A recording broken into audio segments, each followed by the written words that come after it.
The fog over Harbor Fall didn't just roll in from the sea. It seeped up from the pavement, tasting of salt, rust, and diesel. It clung to the steel bones of the bridges and muffled the constant, groaning engines of container ships gliding unseen through the night. This was a city built on foundations of cold water and colder secrets. Mara Quinn, at 29, knew those secrets better than most. She'd spent her career trying to drag them into the light. It had cost her a corner office at the city's biggest newspaper, a stable salary, and any semblance of a normal life. Her last story, a meticulously sourced expose on Port Authority corruption, had been buried so deep it suffocated, and she'd been pushed out with it. Now, she was independent.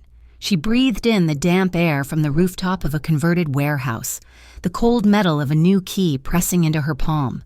This loft, with its exposed brick and massive, unblinking windows overlooking the logistics artery of the East Coast, was her new home and her new front line. Her podcast, Urban Underground, was her only remaining weapon, and she was already aiming it at a new target, the invisible river of money flowing through Harbor Falls logistics, washing clean the fortunes of the city's elite. The city's elite were on full display that Tuesday. The Harbor Light Art Commission's annual fundraiser was a theater of performative charity. Men in $1,000 suits and women in architectural dresses air-kissed under spotlights, bidding on art to cleanse the reputations built on the very port Mara was investigating. Mara was there with a press pass and a lapel mic, her eyes scanning not the art, but the network. She didn't see him until he was standing in her path. He was an absence of motion in the swirling room, Cassian Voss, 36 years old and the head of the Voss family. His name was whispered in relation to the Voss Capital Fund, a squeaky clean investment firm that had, in a single decade, swallowed half the city's shipping infrastructure. But the old-timers, the ones Mara listened to in dockside bars, remembered the name Voss Intermodal, an underworld empire of transport and shadow. Cassian Voss was nothing like the brutes she imagined. He was tall, dressed in a bespoke charcoal suit so dark it looked black, his discipline visible in the perfect stillness of his hands. He didn't speak loudly. He didn't have to. The crowd parted for him, and now he had stopped for her. He looked at her not like a woman, or even a person, but like a problem he was calmly assessing. His eyes were a flat, cold gray. "Miss Quinn," he said. His voice was a low baritone. No threat in it, just absolute, chilling certainty. "You're digging in the wrong place. You're going to get your hands dirty." Mara's reporter instinct snapped on. She kept her smile brittle. Getting dirty is part of the job. "Mr. Voss, or so I hear." He didn't smile. He stepped a fraction closer, forcing her to tilt her head back slightly. The faint scent of expensive wool and something metallic, like ozone, reached her. "Let me be clear," he said, his voice dropping so low it was for her alone, a vibration against her skin. "This city is mine, the docks are mine, and what I want, I protect." His gaze was unwavering, intense. "Every man you date will vanish until you finally admit you're mine." Mara's breath hitched. It wasn't a proposition. It was a weather forecast, a cold, hard fact. She gave a short, sharp laugh, a sound of pure disbelief. Her hand instinctively went to her chest, her fingers brushing the small, hard outline of the microphone beneath her blazer. She clicked it off. That's quite the line. "Mr. Voss." A bit archaic. "Don't you think, are you trying to scare me into silence?" "I am trying," he said, his gaze never leaving hers, "to save you the trouble of being lonely." He turned, not waiting for a reply, and the crowd swallowed him as if he had never been there. The encounter left a cold slick of adrenaline on her skin. She dismissed it as a psychological tactic, a clumsy, chauvinistic attempt to get in her head, a story she'd tell later for laughs. That night, back in her loft, the threat felt distant. She was scrolling through logistics manifests on one screen and idly checking her dating app on another. A date was set for Thursday. Evan Rhodes, a startup lawyer, seem normal, smart, safe. Her phone buzzed, a new message from Evan. "Hey, craziest thing. An emergency. I have to move to Denver, like tonight, for a new job. Sorry to cancel." Mara frowned. She typed a reply. "Tonight, that's sudden. Is everything okay?" No reply. She tapped his profile. The profile was gone. A gray circle in the words, "User not found." She searched for him on a professional networking site. Gone. His fledgling law firm's social media page deactivated. It was as if Evan Rhodes had been digitally erased in the space of 15 minutes. A cold dread, far deeper than the harbor fog, settled in her stomach. The next morning, it got worse. Her inbox was flooded, messages from her listeners. "Mara, where did the new episode go? Can't find the podcast. Site is down." She tried to log into her own hosting platform and was met with a stark, red-bannered warning. Account suspended due to a copyright infringement claim from the Digital Media Enforcement Agency DMEA. Mara stared at the screen. The DMEA. She'd spent a decade reporting on federal agencies. She had contacts in D.C., in media law, in cybercrime.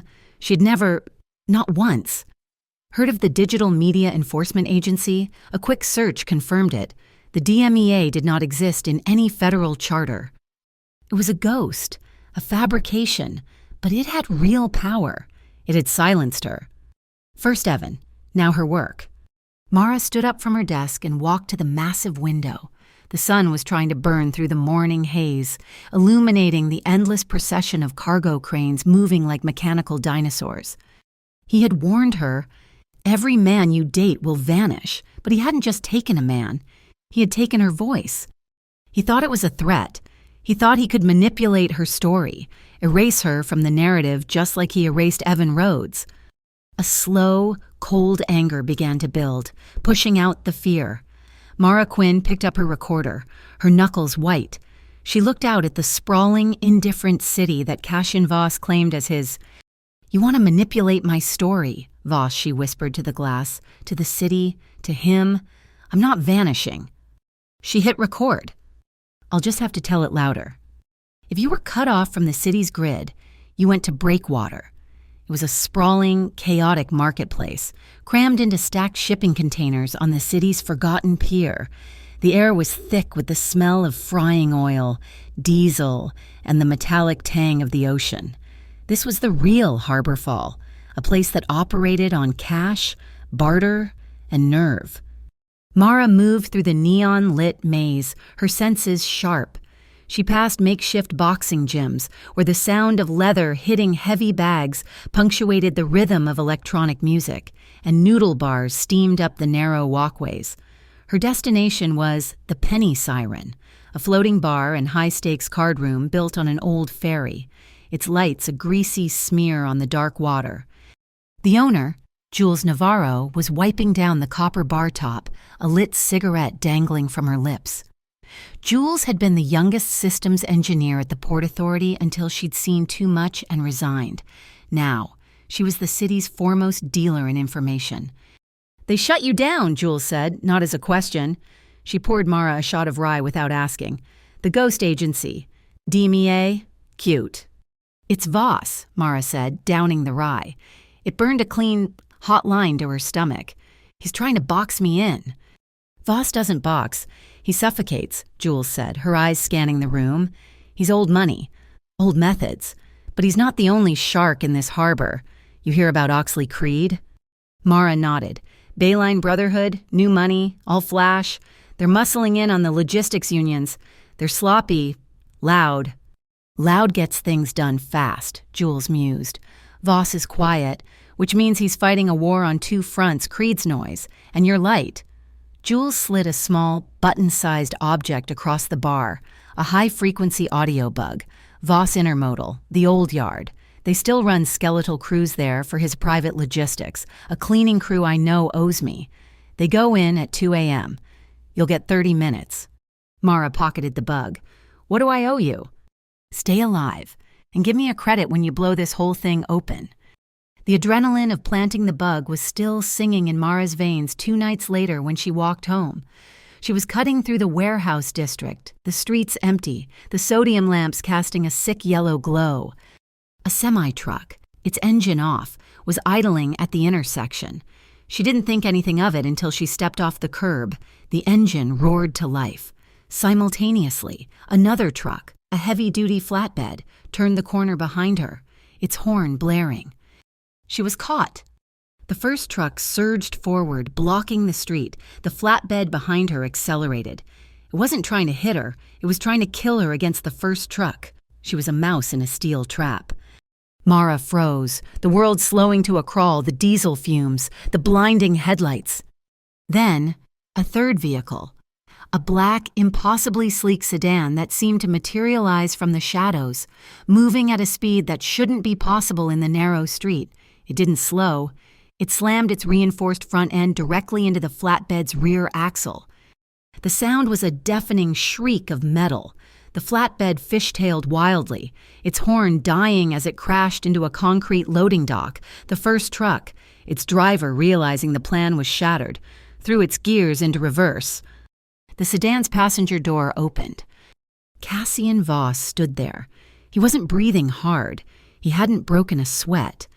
He looked at her, his face half in shadow, with something like annoyance. He stepped toward her, his expensive leather shoes crunching on the debris. He didn't ask if she was okay. He didn't offer a hand. He simply reached into his breast pocket and pulled out a small, heavy business card. He pressed it into her hand. His fingers were cold. "You're attracting the wrong kind of attention, Miss Quinn," he said, his voice the same calm baritone from the gala. "Oxley Creed likes to break his toys. I do not."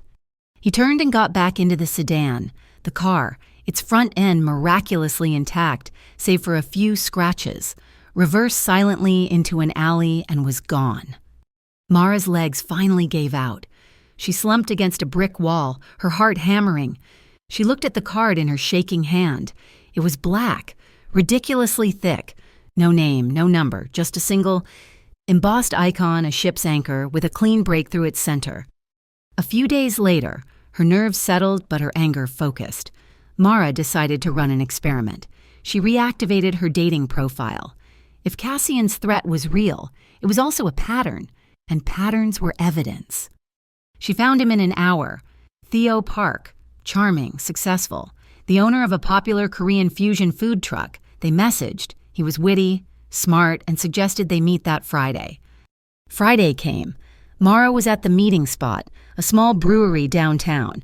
Her phone buzzed at 7 o'clock, the exact time of their date. A text from Theo. "You won't believe this. A TV network just called. They want to feature my truck on a national food show. I have to drive to Philly right now. This is life-changing. I'm so sorry." Mara typed back, "Wow, congratulations." Another time, then. She tried calling his number an hour later. Disconnected. His food truck's social media, which had 10,000 followers that morning, was gone. The next day, a notification popped up from her bank, a deposit, $4,253.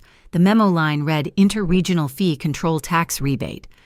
She snorted. The IRFC, another ghost. It was an insult. He thought he could buy her off, scare her, and then compensate her like some misbehaving pet. She immediately wired the exact amount to a local homeless shelter, took a screenshot of the transaction, and forwarded the entire chain to a secure, encrypted email address she kept just for this purpose. She was building a case. That night, she was back at the Penny Siren. Jules slid her the usual rye. "Theo Park, huh?" Jules said, polishing a glass. "Got a TV deal. Good for him." He vanished. "In Harbor Fall," Jules said, her voice dry. "Disappeared just means they're still breathing. Just not next to you. It's cleaner that way. Voss is a gentleman."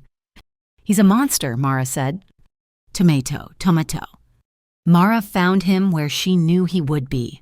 At midnight, Cassian Voss often walked the North Pier alone, looking out at the empire he commanded. The fog was so thick she could only see his silhouette against the dark water. He heard her approach but didn't turn. "You're running out of men, Miss Quinn," he said. his voice carrying easily over the sound of the tide. "That was a pathetic move with the money," she shot back, stopping 10 feet from him. "Did you think I was for sale?" "I was compensating you for the inconvenience," he said, finally turning. The faint light from a buoy painted a sliver of his face. "Your podcast is still down.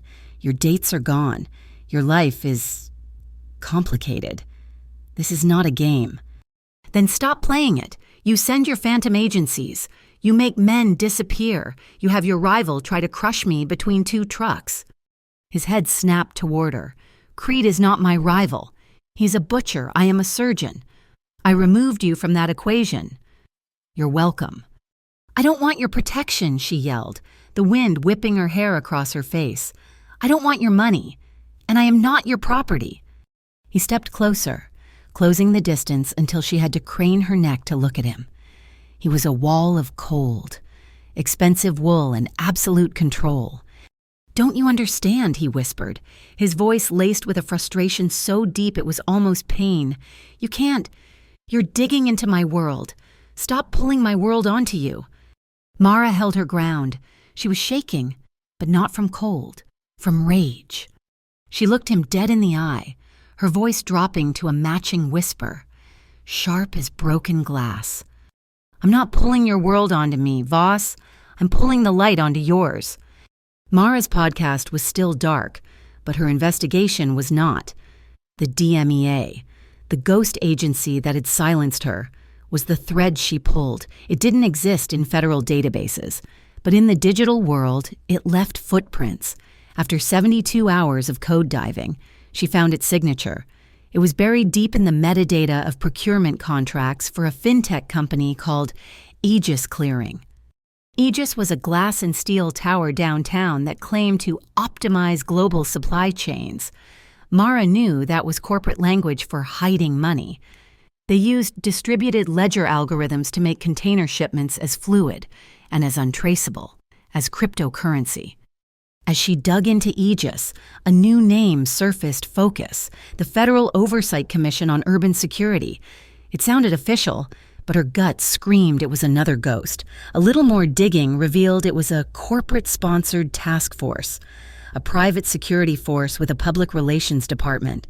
It had a memorandum of understanding with the Port Authority, giving it the right to conduct inventories without a warrant.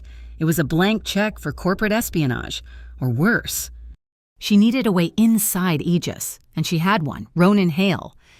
They had been rivals on the university paper, a relationship built on late-night debates and a sharp, unspoken attraction. Ronan, ever practical, had gone into corporate auditing. His profile listed him as a senior compliance officer at Aegis Clearing. They met at a sterile coffee shop in the Aegis lobby.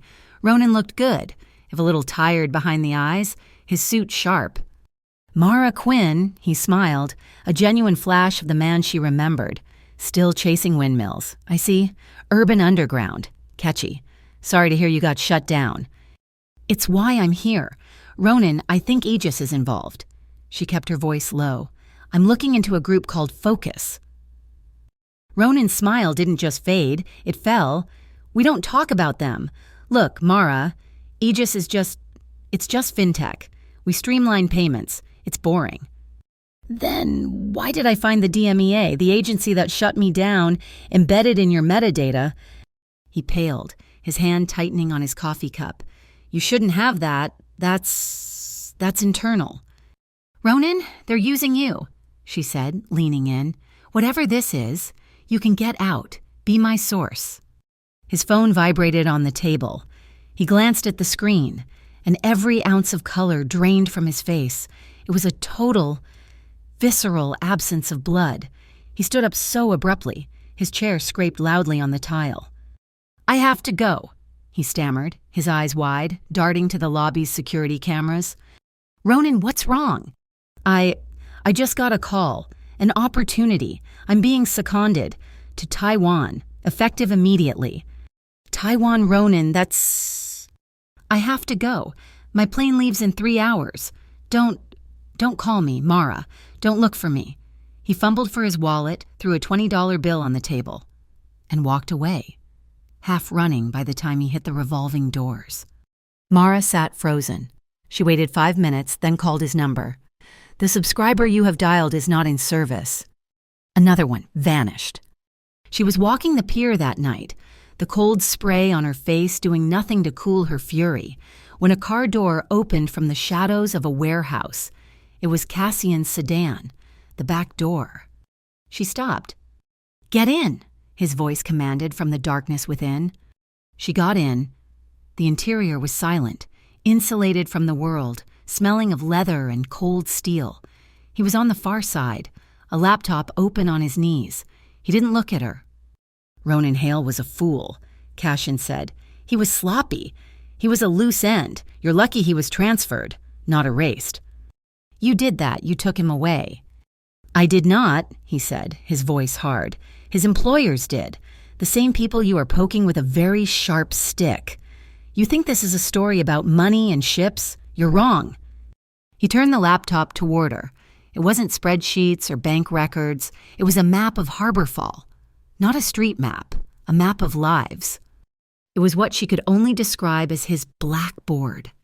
Names, addresses, a longshoreman at Pier 4 with a daughter needing experimental leukemia treatment, a port inspector with a gambling debt to an offshore bookie, a food truck owner named Theo Park who had just received a miraculous, all-cash offer to be on a national television show, a startup lawyer named Evan Rhodes, now working in a mailroom in Denver, his law license under review. "This," Cassian said, "is the city you think you're saving. These are the pressure points, the human infrastructure. Every name on this list is a life I either protect or manage. You think Oxley Creed is the only one who plays dirty." Mara felt sick. It was a ledger of collateral damage. "The truth is the truth, Voss. You can't just hide it because it's painful." He finally looked at her, his gray eyes catching the faint glow of the dashboard. "The truth will get these people killed. It will get you killed. You're a reporter. You get a story. They lose their homes, their jobs, their lives. I don't want you to be poorer because of the truth. Miss Quinn, and I mean that in every sense of the word." "I'm poor because I chose it," she retorted, her voice shaking. "I'm not on your payroll. I'm not one of your assets to manage." "No," he said, a strange, quiet intensity in his voice. "You're not—" He closed the laptop, the car door unlocked.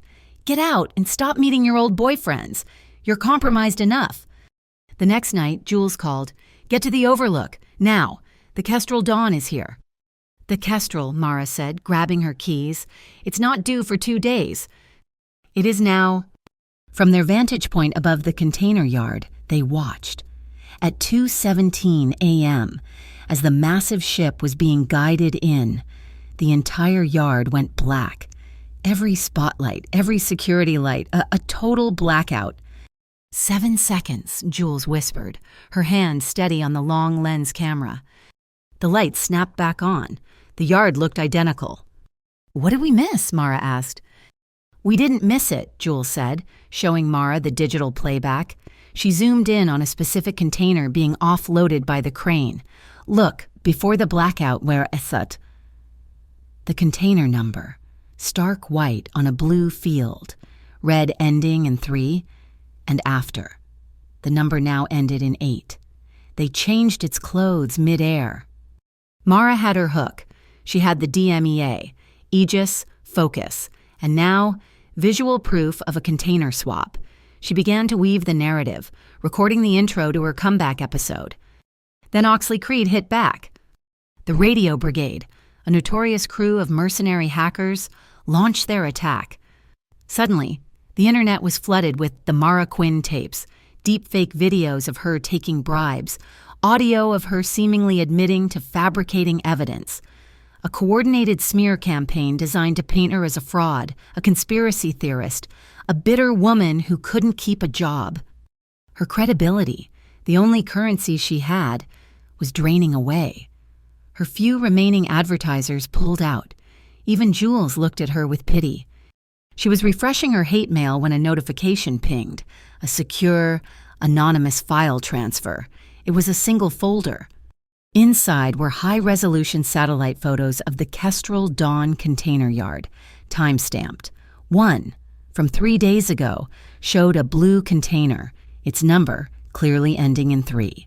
A second photo, from an hour before the ship docked, showed an identical container, its number ending in 8, sitting in a hot zone in the very same yard. They hadn't swapped the numbers. They had swapped the entire container. At the bottom of the file was a simple text document, no message, just a single, unbreakable encryption key that would verify the image's metadata as authentic. It was the silver bullet. It was proof. She knew, with a certainty that made her bones ache. Who had sent it? He was giving her the gun, the bullets, and the map to the target. With a single condition, don't mention his name. Mara's fingers flew across the keyboard. She uploaded the photos. She embedded the key. She re-recorded her podcast, her voice no longer just angry, but sharp, precise, and backed by undeniable proof. She hit publish. The episode didn't just go live. It exploded. It was downloaded 10,000 times in the first hour. By morning, it was the #1 news podcast in the country. Her old newspaper was calling. National networks were calling. Mara Quinn was back, and she had just, inadvertently or not, become Cassian Voss's most effective weapon. The new media attention forced Harbor Falls elite to pretend they had nothing to hide. The bidding for Pier Quartz, the city's billion-dollar deep-water expansion, was suddenly a public spectacle. The venue a masquerade ball on the glass-enclosed rooftop of the Port Authority building, with a live string quartet playing mournful cello pieces that vibrated in the floor. Mara moved through the sea of expensive masks, her own a simple black domino. She was the most famous and most hated woman in the room. Her press pass had been approved by an ethics board that was terrified of her, and she could feel the stares. Oxley Creed, wearing a ridiculously ornate silver ram's head, was holding court by the ice sculpture, laughing too loudly. Mara was adjusting the gain on her recorder when a hand landed firmly on her lower back. "They're watching you," Cassian Voss's voice murmured, too low for anyone else to hear. He wore no mask. He guided her seamlessly onto the small dance floor just as the cellos swelled into a somber waltz. She was forced to put her hand on his shoulder. "What are you doing?" she hissed, trying to pull away. His grip was inflexible, though his hand remained properly, almost respectfully, placed. "There is a man with a red mask by the bar. He's not security. He's been taking your picture every 2 minutes. He is Creed's. Stop fighting me. Look like you're enjoying this. And smile." He pulled her closer, forcing her into the rhythm. It was a suffocating, elegant interrogation. His body was rigid with control, his frame solid and warm. She could feel his breath, cool and measured, near her temple. This was not a dance. It was a maneuver. "You're a shield," she accused, her voice tight. "You're a target," he countered, his eyes scanning the room over her shoulder. "Creed's man thinks you are here as my guest. He's now confused. Confusion is a good anesthetic." His gaze finally dropped to meet hers. For a fraction of a second, the mask of the city's puppet master slipped. She saw something else, not coldness, but a banked, controlled fire. His hand on her back was a brand, possessive, yet keeping her safe. The gala dissolved into fractured conversations. Mara, needing to escape the oppressive atmosphere, slipped through a side door onto the terrace. The rain had begun, a cold, soft drizzle that turned the city lights below into a watercolor blur. At the far end of the terrace was a structure she hadn't expected, a large, Victorian-style greenhouse, its glass panes opaque with humidity. She pushed the door open and stepped inside.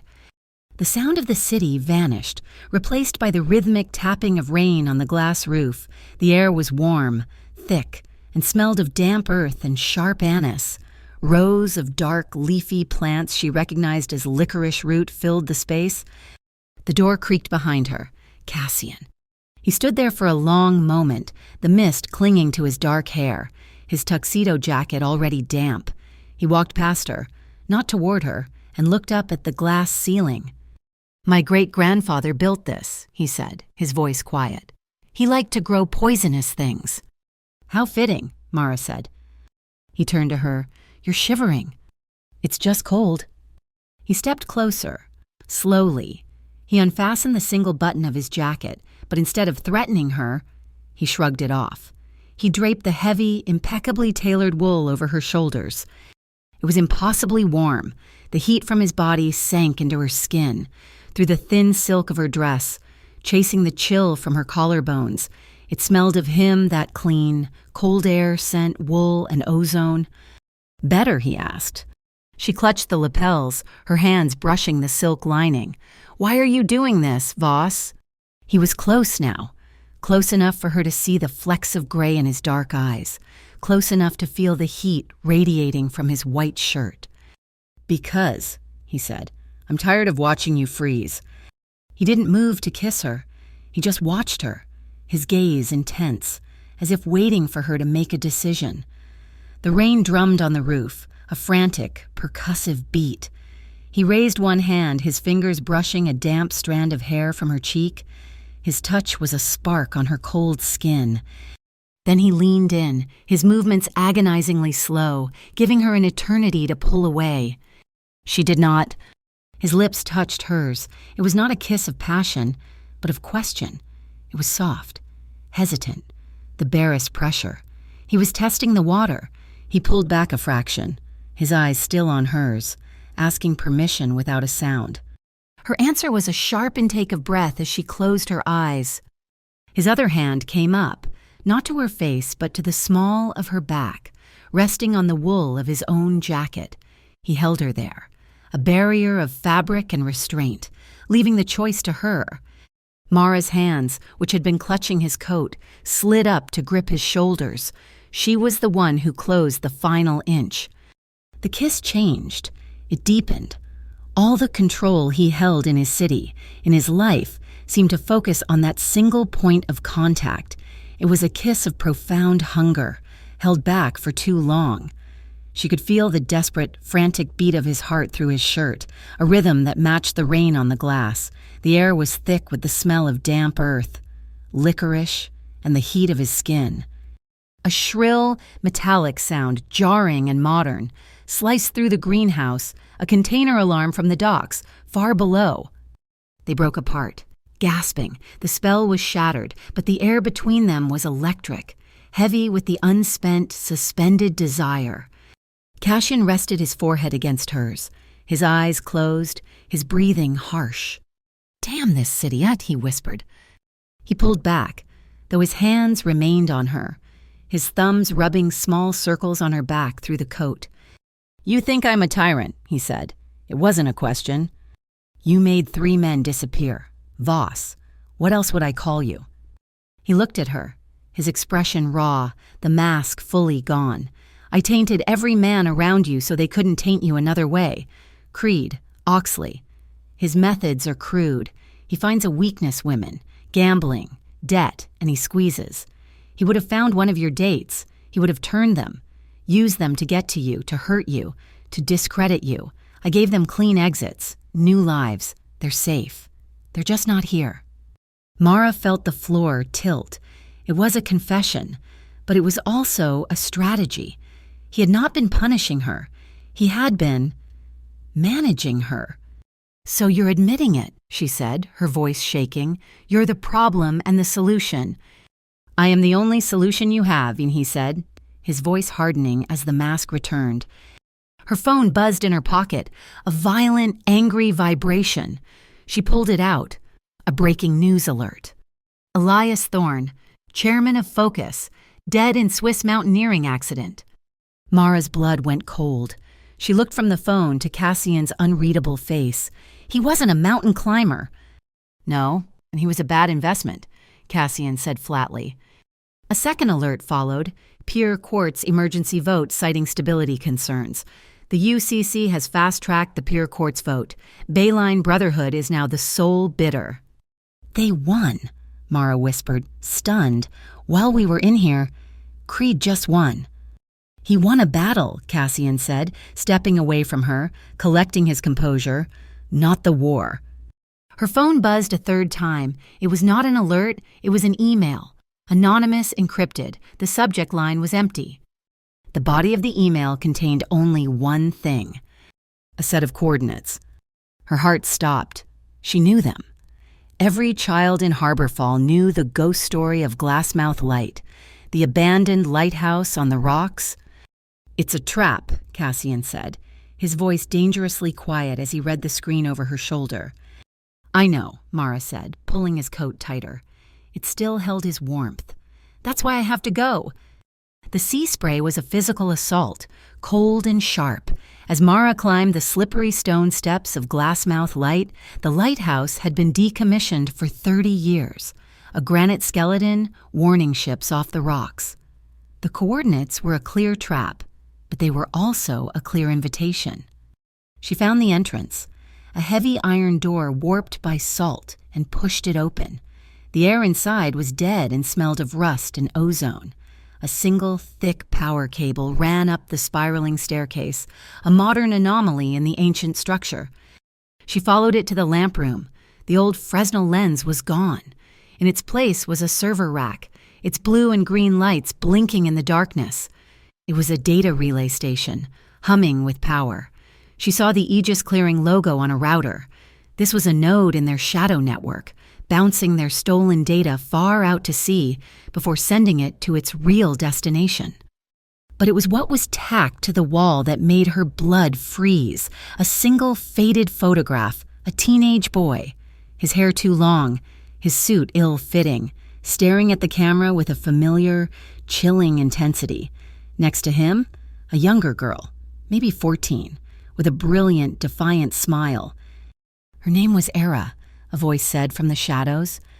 Mara spun, her hand flying to the heavy flashlight in her pocket. Cassian Voss stepped into the flickering light of the server rack. He was alone, no bodyguards. His face was pale, drawn tight. "Era Voss," he said, his voice flat, devoid of emotion as he looked at the photo. "My sister, she vanished 12 years ago." "Vanished," Mara whispered, her mind connecting the dots. "Like Evan and Theo?" "No." His voice was rough. "Not like them. Oxley Creed was just a lieutenant then, trying to make a name. His pattern was to take a family member to force a negotiation, a test of strength. My father was an old-school traditionalist. He refused to negotiate. He saw it as weakness." Cassian turned from the photo to face Mara. The dim, colored lights cast haunted shadows across his features. Creed didn't know what to do. He'd crossed a line he couldn't uncross. So he made an example of her. He killed her, made it look like she ran away. Mara felt the air leave her lungs. Cassian. "I tore my family apart to find the man who gave the order," he continued, his voice a low monotone. "It was my own uncle, an internal power play.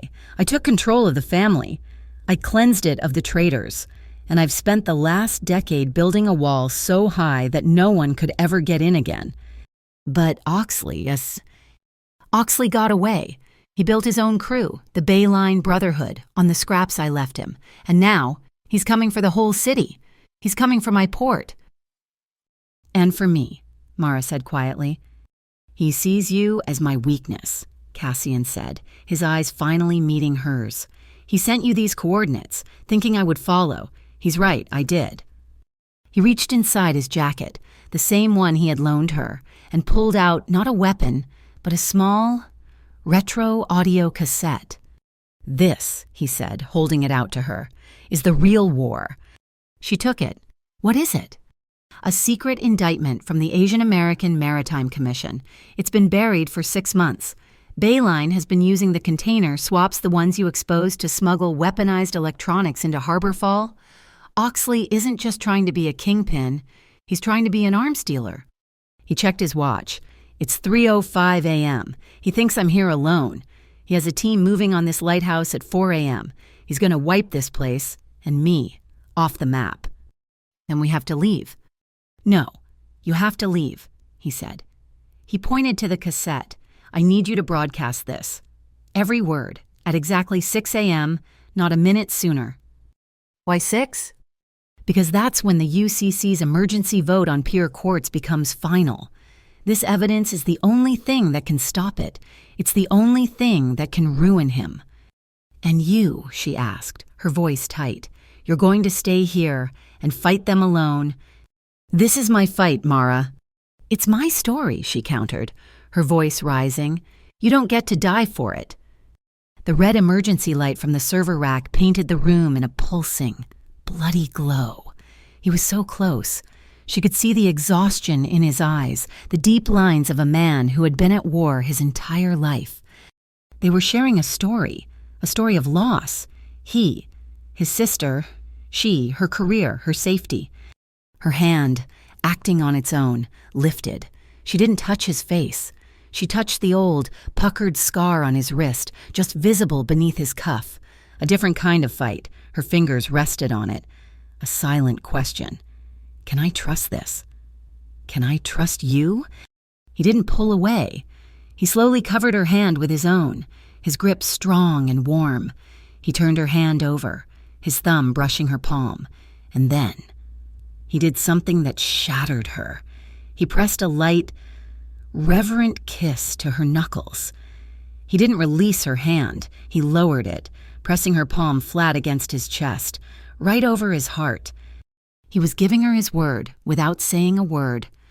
They stood there for a long, impossible moment. Two people in a red-lit room, surrounded by the sea and their enemies. They just breathed. His heartbeat a steady, powerful rhythm beneath her hand. The air was thick with their shared breath, the salt, the heat. It was a different kind of intimacy, a desperation to hold on, to feel something real before the world exploded. He leaned in, his forehead resting against hers. It was not a kiss, but it was just as binding. It was the edge of desire, a promise of what could be, if they survived the night. A sharp crack echoed from below, a gunshot, hitting the granite. They broke apart. They're early, Cassian said, his voice instantly cold.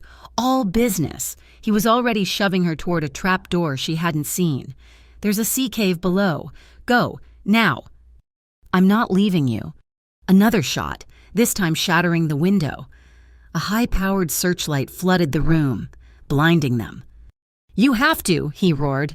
From the darkness outside, a new sound, a high-speed engine, a skiff, driven hard, appeared from behind the rocks, its driver a silhouette in the dark. Jules. Get to the boat, Cassian yelled, pushing Mara toward the broken window. He pulled his own gun from an ankle holster. I'll cover you. Jules, Mara screamed, scrambling onto the narrow ledge, the wind tearing at her. The drop to the water was 20 feet. Jump, Jules screamed back, expertly holding the boat steady in the churning water. Mara looked back. Cassian was at the door, firing into the staircase. Go, Mara. She jumped. The cold was a shock, a physical blow that stole her breath. She surfaced, gasping, and strong hands were hauling her over the side of the skiff. I knew he'd need a babysitter, Jules yelled over the gunfire. Cassian was on the ledge now, reloading. He turned to jump, but a spray of bullets erupted from the rocks below him. He grunted a sharp, involuntary sound. He stumbled, his hand flying to his shoulder. Cassian, Mara screamed. He looked at her, his face a mask of pain, and then he jumped, crashing into the water. Jules grabbed him, and Mara helped pull him in. He collapsed onto the floor of the boat, his jacket sleeve dark and wet. Go, he ordered Jules. The skiff's engine screamed as Jules spun them around the rocks, gunfire pinging off the hull. Mara dropped to her knees beside Cassian. He was bleeding. His blood was on her hands, on her clothes. She looked at the tape, still clutched in her other hand. 6 a.m., he gasped, his eyes clenched in pain. Mara grabbed her recorder, her hands shaking but her voice steady. His blood was on her, and the truth was in her pocket. She would not fail. At exactly 6 a.m., Mara's special report went live. It was not a podcast. It was a detonation. Her voice, clear and cold, narrated the facts over the scratchy, damning audio of the AMHC indictment. She aired the recording from Glassmouth Light.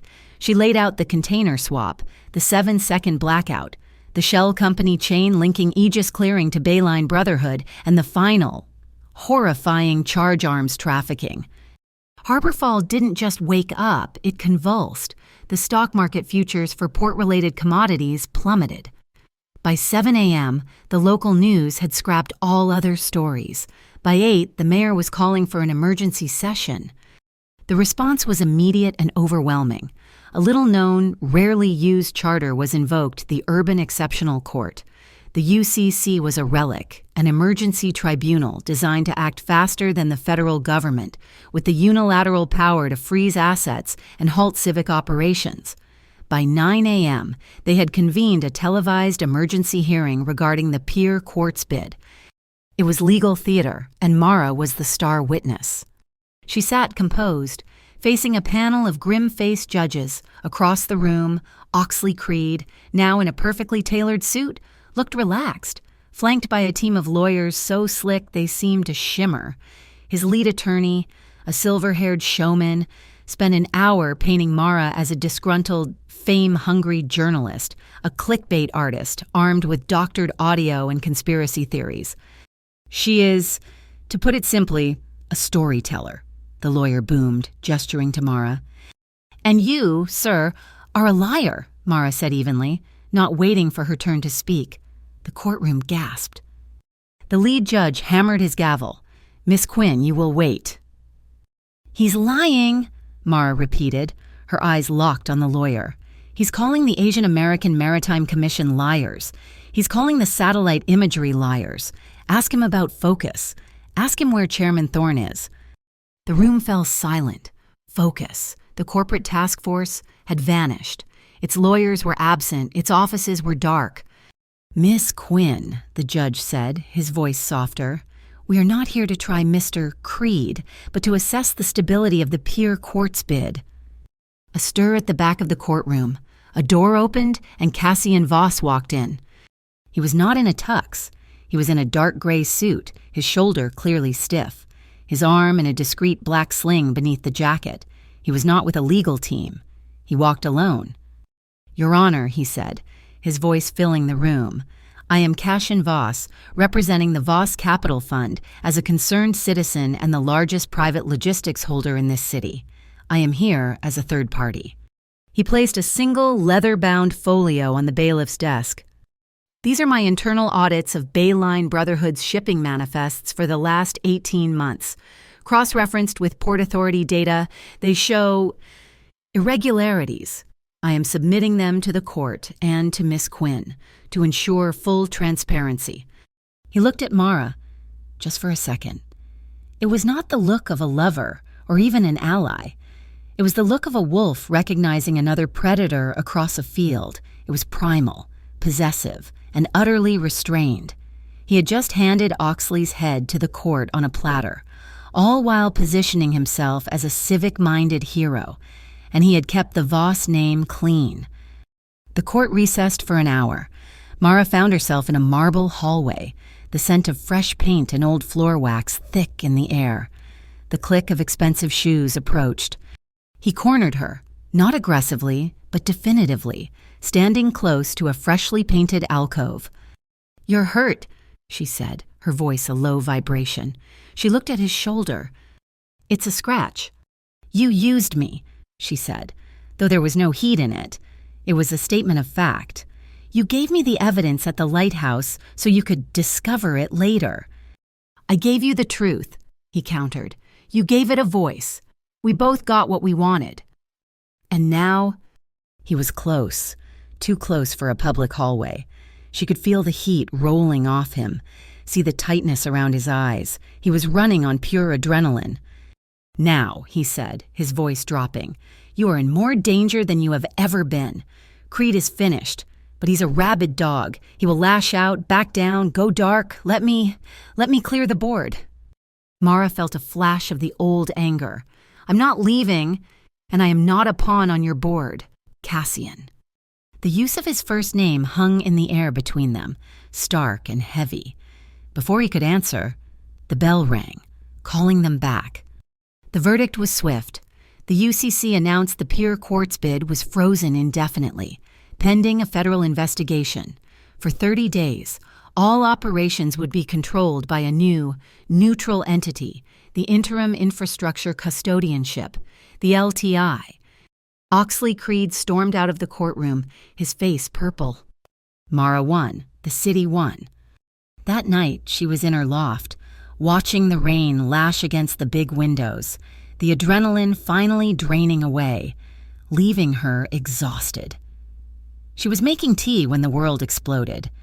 A sound like a bomb, the shriek of metal, the crash of brick, a garbage truck, its headlights blinding, had reversed at full speed through the street-level wall of her building, crashing into the elevator shaft, her loft on the top floor, shook as if in an earthquake. She ran for the stairs, her heart in her throat. She got out, scrambling onto the rain-slicked street just as the first sirens approached.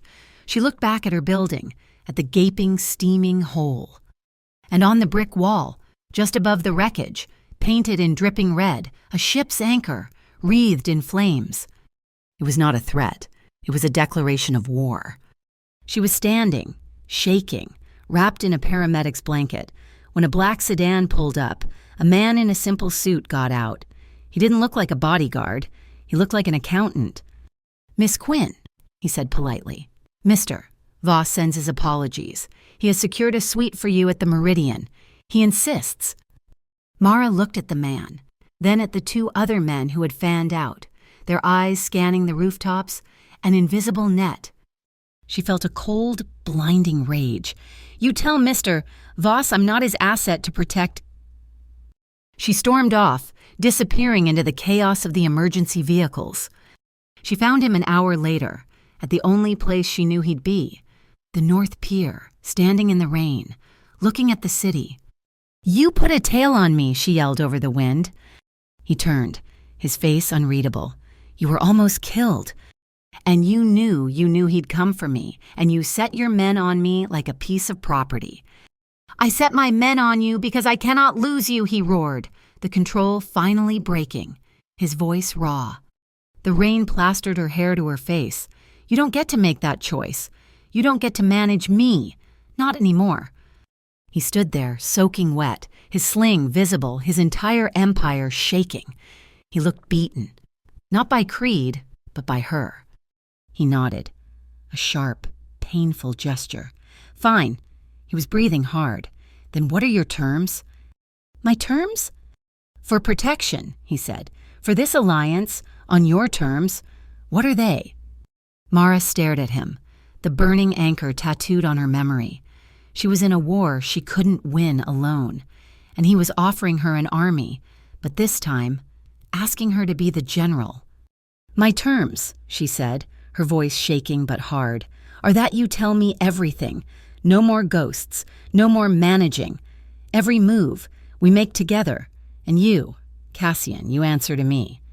He watched her for a long moment, the rain dripping from his chin. "Agreed," he said. "The agreement is," Mara stated, her voice echoing in the concrete confines of Jules's garage, "we hit Aegis, we don't hit Creed, and we don't hit Voss. We hit the money. We get the master ledger." Jules nodded, cleaning grease from her nails. "Aegis moves its cold ledger, the real, offline, encrypted backup once a week, tonight. It's moved from the main building to their disaster recovery vault via the North Star container bridge, a physical transfer, very old school." In the corner, a man who looked like he was made of wire and old leather sat polishing a set of metal picks. This was Bishop Crane, the best lock-and-safe man in the city before computers. "It's a 5-minute window," Bishop said, his voice a dry rustle. "When the gantry crane passes overhead, it masks the magnetic sensors on the bridge. They think it's elegant. It's just lazy." The garage door rumbled open, letting in the damp night air. Cassian Voss stepped inside, alone, his arm still in the sling. He was adhering to her terms. He was not in charge. He was a resource. He placed a heavy, matte black box on the workbench. Voss Signal Research, he said, nodding to the logo, a division Mara had never heard of. It's a silence box. It emits a 30-foot field that will dampen all RFID and cellular signals. It will buy you an extra 2 minutes before their server pings a lost connection alert. He also handed over a set of electrical schematics and a printed guard rotation schedule. "Dorian Pike is your inside man," Mara asked, recognizing the name. "Dorian is my head of security. He's loyal. He has managed the guard rotation for this." It was time. Jules and Bishop were loading the skiff. Mara was pulling on a pair of black tactical gloves. Her hands were shaking, not from fear, but from the cold. "Your thumb," a low voice said. Cassian was in front of her.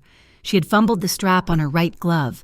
He took her hand, his fingers warm and sure, and began to fasten the Velcro strap himself. He was meticulous, his good hand moving with precision. He knelt slightly, his head bowed to the task. She was suddenly intensely aware of his proximity. The garage lights cast a shadow across his face, but she could feel his concentration. He finished the strap, his fingers lingering on her wrist for a fraction of a second. Then he looked up. His face was only inches from her arm. His mouth was level with her pulse. A jolt, sharp and hot as an electrical current, passed between them. The air crackled. He didn't move. He just looked at her, his gaze holding all the fire he kept banked, all the promises of the greenhouse. "Survive this," he whispered, his breath warm against her skin. "And then you can yell at me later."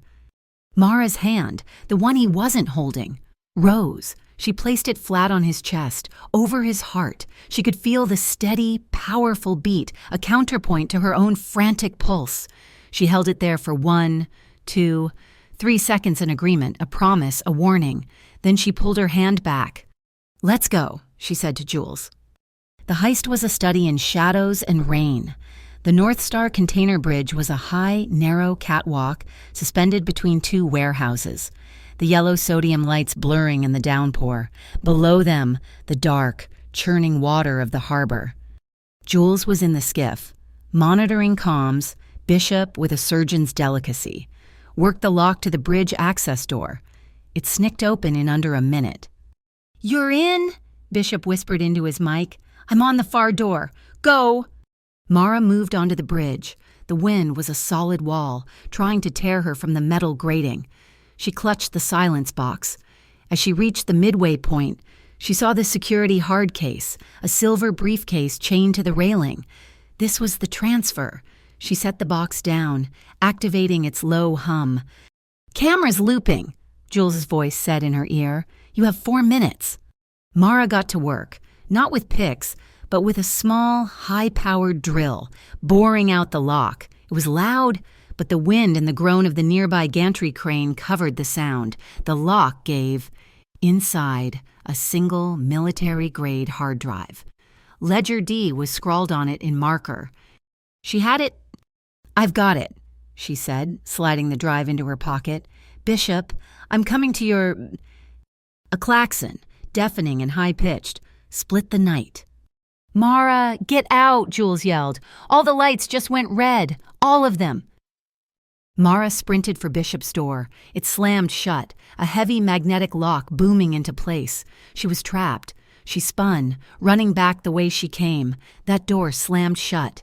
2 steel gates, ones that weren't on Cassian's schematics, shot up from the floor, blocking both exits.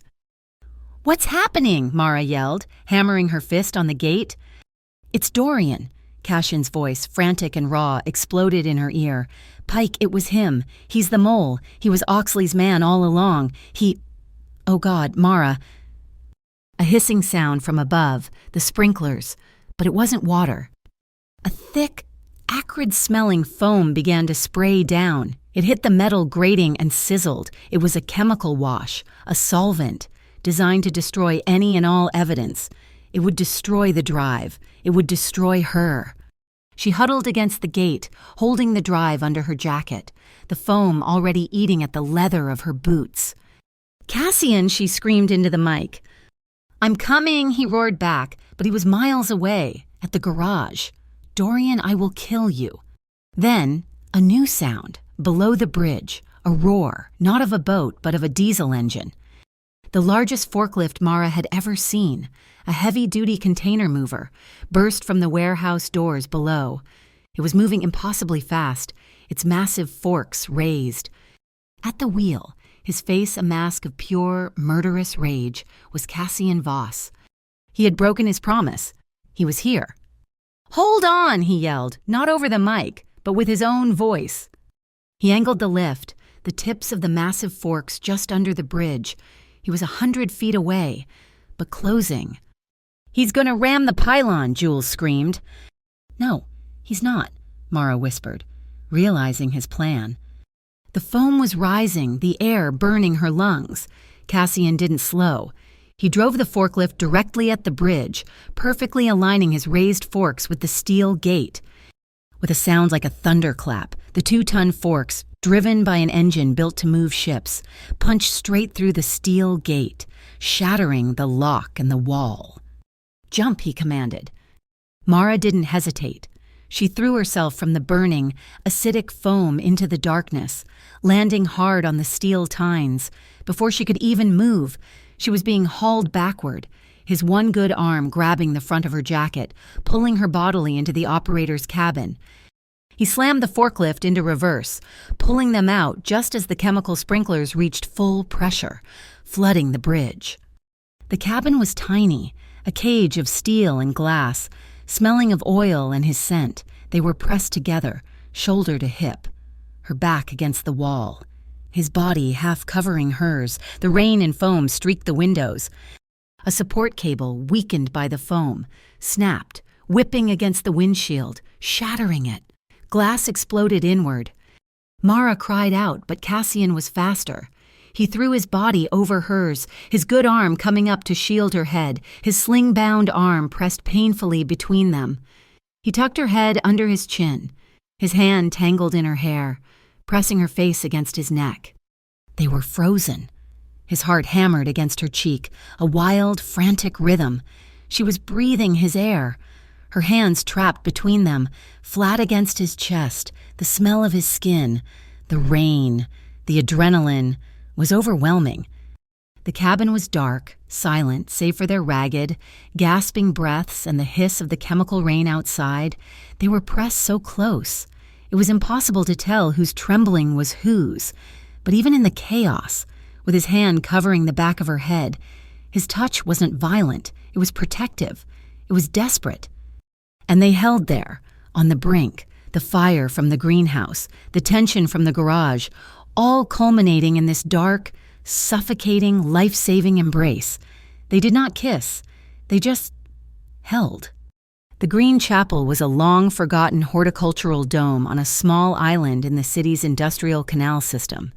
It was the only safe house Jules trusted, inside, surrounded by overgrown, wild fruit trees and citrus. The hiss of the chemical foam felt a world away. The rain on the glass roof was a soft, steady drumbeat, a counterpoint to the adrenaline still singing in their veins. Cassian sat on a rusted wicker chair, his shirt off, his back rigid, the bullet graze from the lighthouse, combined with the stress of the forklift crash, had torn open. "Hold still," Jules muttered, threading a suture needle she'd pulled from a waterproof medical kit. "This is gonna hurt." "It already hurts, no," Cassian said, his voice tight. Mara stood in front of him. She held a damp cloth, also from Jules's kit. He was sweating, whether from the pain or the residual adrenaline. She couldn't tell.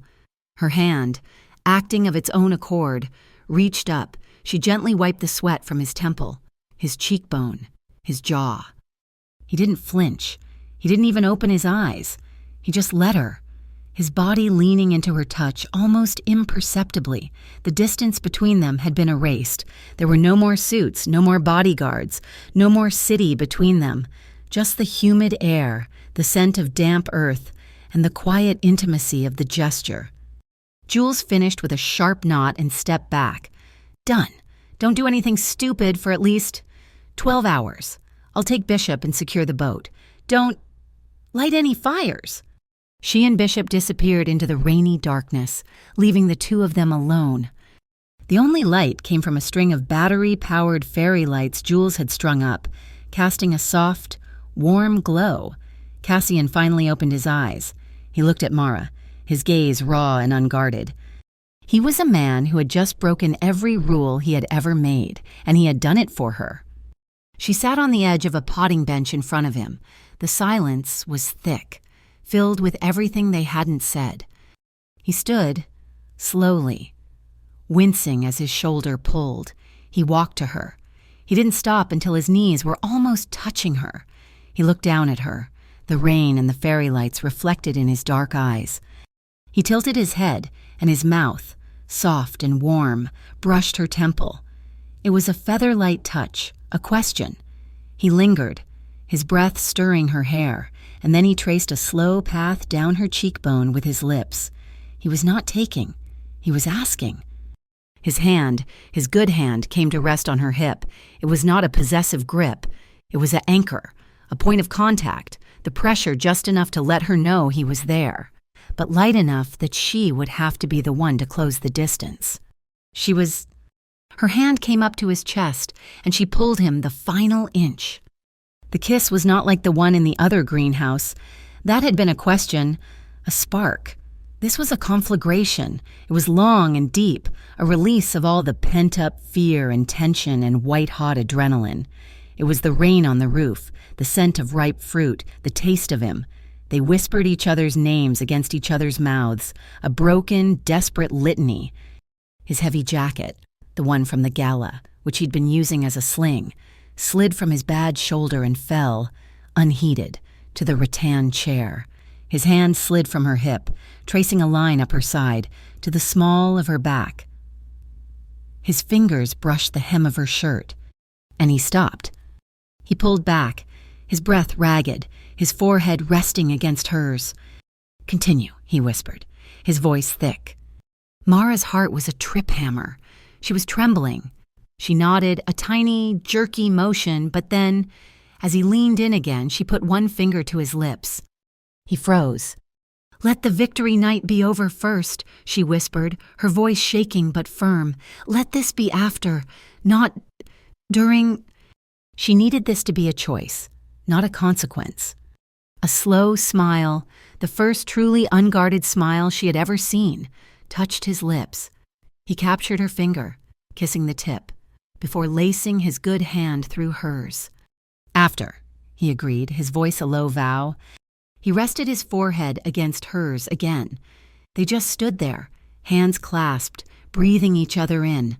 The fire was still there, but it was banked, held in check, and it was infinitely hotter, more powerful, for the promise of the wait. An hour later, the fire was of a different kind.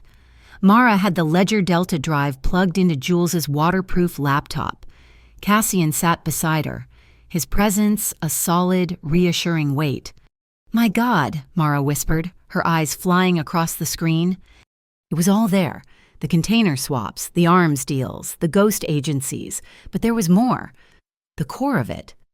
"He was embezzling," Mara said, stunned. Oxley was running Bayline at a loss. He was covering his debts by siphoning money from the Harbor Fall Port Authority Insurance Fund, a fund meant to protect the families of longshoremen, like the one with the sick daughter. "He was stealing from the families he was pretending to champion," Cassian said, his voice turning to ice. "And Dorian," Mara kept scrolling. "Dorian built Focus, not for Oxley, for himself. It was his policy shell. He was using Oxley's greed to build a private, legal army. He was planning to take over everything, from both of you. They now had the how. They had the why. They just needed the when." "The final piece," Cassian said, pointing to a scheduled transfer. "Oxley and Dorian are moving a final shipment of electronics tonight to cover the hole in the insurance fund before the LTI audit. They're moving it to Depot North Star." Mara looked at him. A plan forming. Depot North Star. The depot the LTI just took over. The one they, for PR, put under 24/7 public live stream. "They don't know," Cassian said, a slow, dangerous smile spreading. "The LTI doesn't take physical control until tomorrow. Tonight, it's still Bayline's crew, but the cameras are live. It's the perfect trap. Mara breathed. We leak the live stream. We show the entire city, the entire world, exactly what they're moving. Cassian was quiet for a moment. It's not enough, he said. They'll blame the crew. They'll cut their losses. You need to pin it to Dorian and Oxley, permanently. And to do that, you need to be clean. What do you mean?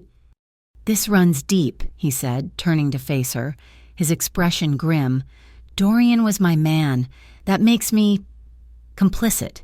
Even if I wasn't, when this breaks, Oxley will burn everything. He'll take me down with him, and he'll point to you as my weapon. He'll say this was just one mafia family trying to destroy another. He's right, Mara said, her heart sinking. Unless I'm the one who lights the match, Cassian said. He took her hand. I file an official internal complaint with the LTI, with the UCC. I will confess to the shadow operations of Voss Capital. I will expose my own family's gray areas, my own vulnerabilities, including my traitorous head of security, Dorian Pike. I will burn my own darker half to create a firewall of truth.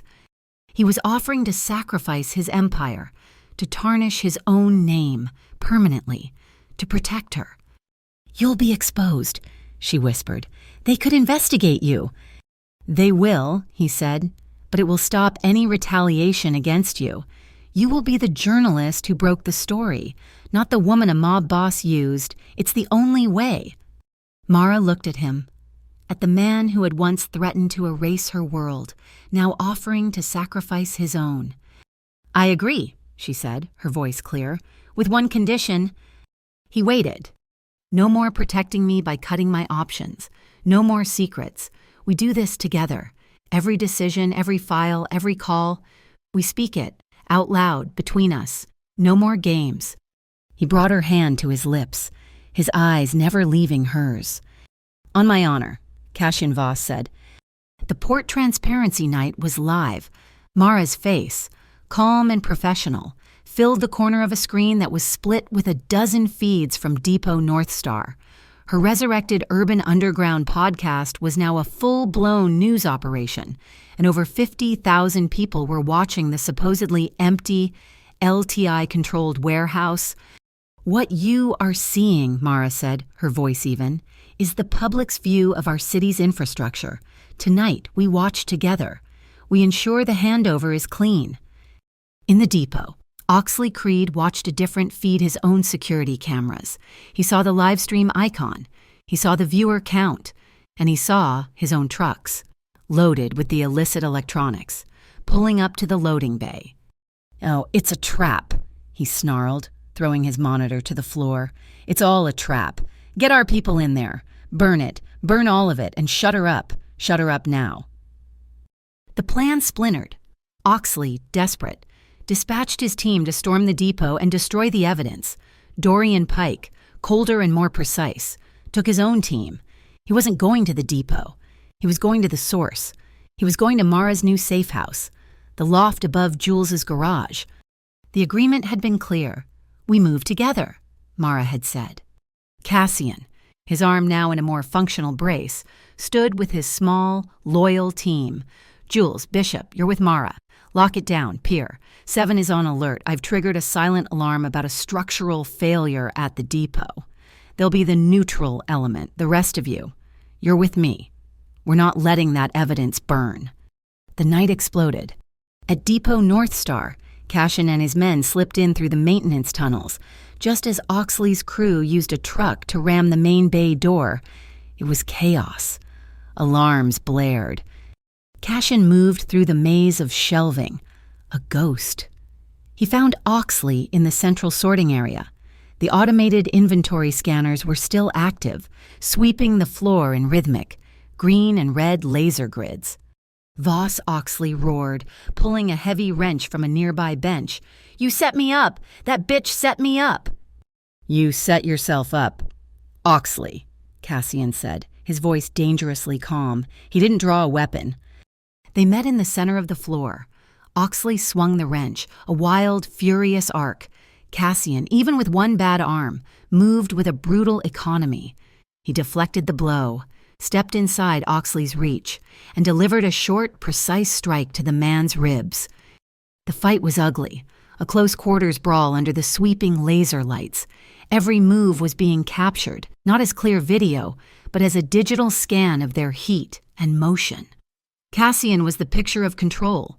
He was not fighting to kill. He was fighting to capture. Oxley, slick with sweat and rage, slipped on a patch of spilled oil. He went down, his head hitting the concrete. He was stunned. Cassian stood over him, breathing hard. His good hand clenched into a fist. He could have finished it. He could have ended the man who killed his sister. Instead, he looked up at the scanner, a red line sweeping his face. He unclenched his fist. He was choosing. He was showing the cameras, the city, that his law was one of discipline, not animal rage. At the loft, the fight was just beginning. Dorian Pike, using his own security codes, had bypassed the lock. He kicked the door open, his gun up. "End the broadcast, Mara!" Jules moved, but Dorian was faster, leveling his weapon at her. "Ah, the mechanic. Sit down, you two, Bishop, hands where I can see them." "Dorian," Mara said, her voice steady, her eyes on him, but her hands were still on her keyboard. "You were smart, Mara, I'll give you that," Dorian sneered. "But you backed the wrong monster. He's just a relic. I'm the future." "The stream is still live, Dorian," Mara said. 50,000 people just heard you." "They can't see me," he said, moving behind her, "but they will hear this." He pressed the cold muzzle of the gun to her temple. "Don't," Jules whispered. "No," Mara yelled, a sharp, brilliant gamble. "Don't shoot her. You don't want me. You want the data, the backup server it's at 2407 Ridge Avenue." She was reading the address live on air. It was a fake address, but Dorian didn't know that. He roared in anger, yanking her from the chair and spinning her around. "You think you're clever?" He shoved her toward a heavy steel lighting rig. "You're done." In the depot, Cassian heard it all. He had a comms link to Mara's audio feed. He heard her fake the address. He heard the sound of the struggle. His heart, which had been steady even against Oxley, now hammered against his ribs. He looked at the stunned Oxley at his feet. He looked at the chaos as Pier 7's blue and white-clad teams began to breach the main door. He made his choice. He tapped his earpiece. "Pier 7. Primary target is in the Central Bay. Non-compliant but incapacitated. I have a secondary, active shooter situation at..." He gave them Jules's address. He abandoned his post. He left the fight he had won, sprinting for his car, for the only fight that mattered. In the loft, Dorian was tying Mara's hands to the lighting pole with a zip tie. "You wanted to be a star, fine. You can say goodbye to your audience." He pointed his gun at the laptop, ready to destroy it. Mara looked straight into the webcam. Her webcam. Her audience. Her hands were bound, but her voice was free. "He's right," she said, her voice shaking but defiant. "I did back a monster. 12 years ago, a man named Oxley Creed murdered a 14-year-old girl named Era Voss to gain leverage. Her brother..." Mara's eyes filled with tears, but she did not stop. "Her brother, Cassian Voss, has been living in the dark ever since. I know what that dark looks like, and I am not afraid of it." She looked straight at the lens, at the 50,000 people, at him. "I chose to stay in the most dangerous place in this city, because there is someone here who does not run from the truth." Dorian, stunned by her speech, was momentarily frozen. That's when Jules acted. She lunged, not for Dorian, but for the red fire alarm pull station on the wall. An ear-splitting bell, and then the deluge. Fire suppression foam, thick and white, began to rain down from the ceiling. Dorian yelled, blinded. Mara, in one explosive movement, kicked the base of the heavy light rig, sending it crashing toward him. He stumbled back, slipping on the wet floor, Bishop moving faster than his age, through the heavy hex key he'd been palming. It hit Dorian's wrist. The gun flew from his hand, skittering across the floor, and disappeared into the rising, white foam. Everything was chaos, sound, and white. The loft door exploded inward, splintering off its hinges. Cassian Voss stood there, his face a mask of primal fury, his suit soaked, his arm in its sling. He arrived in the exact, terrible second that Dorian Pike, scrambling through the rising foam, put his hand back on the gun. Time stopped. Dorian fired. The sound was a flat, wet pop in the dense foam. Mara screamed, but Cassian was already moving. He didn't lunge for Dorian. He didn't lunge for the gun. He lunged for her. The bullet tore a hot, vicious line across the back of his good wrist, but he didn't falter. He crashed into her, his arms, one strong, one injured, wrapping around her, spinning her so his back was to Dorian. He shielded her with his entire body, a human bulwark, and tucked her head under his chin. "It's over, Dorian," Cassian growled, his voice vibrating through her. Mara, her hands still zip-tied, her face pressed against the damp wool of his suit, felt the wet, warm slick of his blood dripping onto her bound hands. He was hurt. He was bleeding for her. Her fingers fumbled, finding the small, hard-wired button disguised as a stud on her jacket.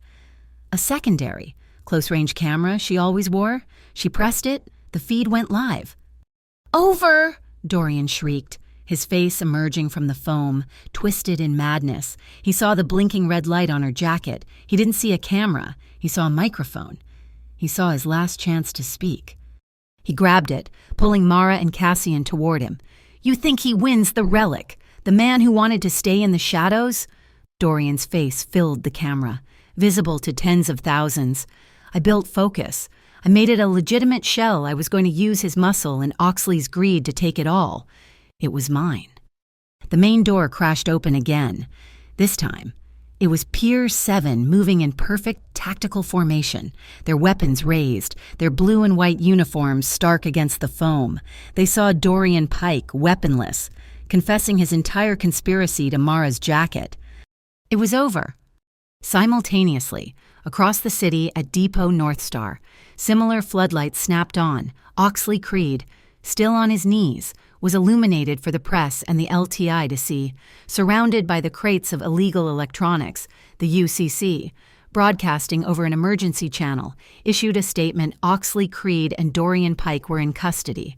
All known witnesses, including Mara Quinn and Cassian Voss, were under immediate state protection. The chaos subsided. The loft was a ruin of foam and shattered wood. Cassian stood at the center of it all, his blood still dripping. He was at the final junction. His networks were still dark, his assets still hidden. He could vanish in the chaos, take what was left, and disappear. Mara watched him. She was free of the zip ties. Thanks to Bishop, Cassian looked at her, his eyes unreadable. Then he walked past the Pier 7 operatives. He walked to his sodden coat, retrieved 2 items, and walked back to her, ignoring the medics. He didn't give the items to the authorities. He gave them to Mara. The first was a heavy, old-fashioned brass key. The second was a thin, leather-bound ledger. "The key to the Voss family vault," he said, his voice rough, "and the family ledger, the real one." It was everything. The offshore accounts, the shadow agreements, the leverage, the crimes. It was the heart of his dark kingdom. He turned to the stunned Pier 7 captain. "I am surrendering my family's private assets and all documentation related to my internal investigation of Dorian Pike, in full cooperation with the UCC." He took a deep breath.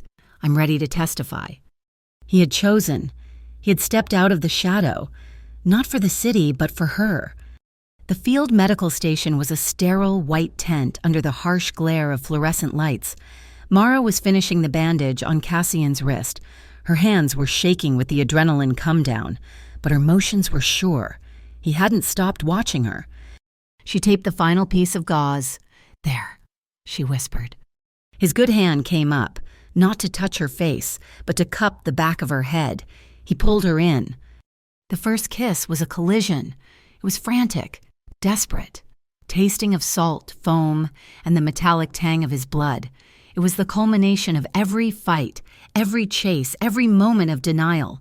It was a drowning man taking his first breath. They broke apart, gasping, their foreheads resting against each other.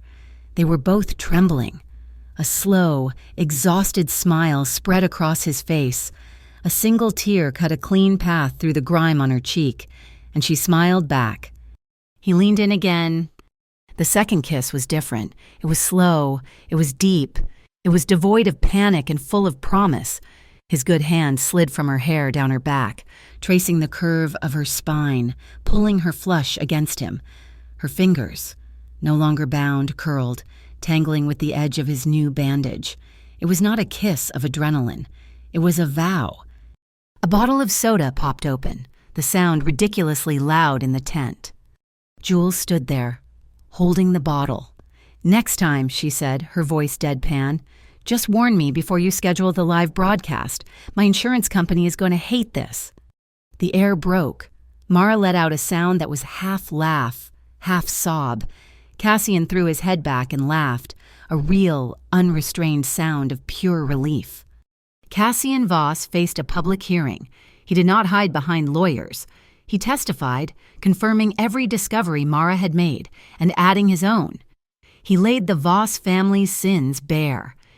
Because of his full cooperation, he avoided prison, the sentence supervised probation, and the complete forced dissolution of Voss Intermodal's gray market operations, his seized assets. The contents of the vault he had given Mara were used to seed a new entity, the Independent Harborfall Restoration Fund. Mara launched a new podcast. She called it Lit Harbors. The first episode was not about Oxley or Dorian. It was about Cassian. It was not a puff piece, and it was not a condemnation. She told the story of Era. She told the story of Evan Rhodes. She told the story of a man caught between the shadows he was born into and the light he was forced to find. She told the truth. The sun was rising over Harborfall, on the glass roof of the Green Chapel. The air was cold and clean. Cassian held out his hand. On his palm was a single, simple key. "The key to the Green Chapel," he said, "not to lock you in, but so we can plant a new row of licorice." Mara took it, her fingers closing over his. He looked out at the city, at the port beginning to stir in the morning light. "I don't need every man you date to vanish anymore," he said softly, "because you chose to stay." Mara smiled, turning to face him. "And you," she said, "you have to admit, you belong to me." He kissed her, and this time it was calm. It was the peace after the hurricane. The camera pulled back, leaving the two of them on the rooftop, overlooking the waking city. Harborfall was bright, the port was humming, their happiness was not clean, it was not perfect, but it was real. Thank you so much for listening to this story. Let us know where you're listening from in the comments below. We'd love to hear your thoughts and connect with you. Please subscribe to Mafia Boss Story, like this video, and show your support by hitting that hype button so this story can be heard by more people.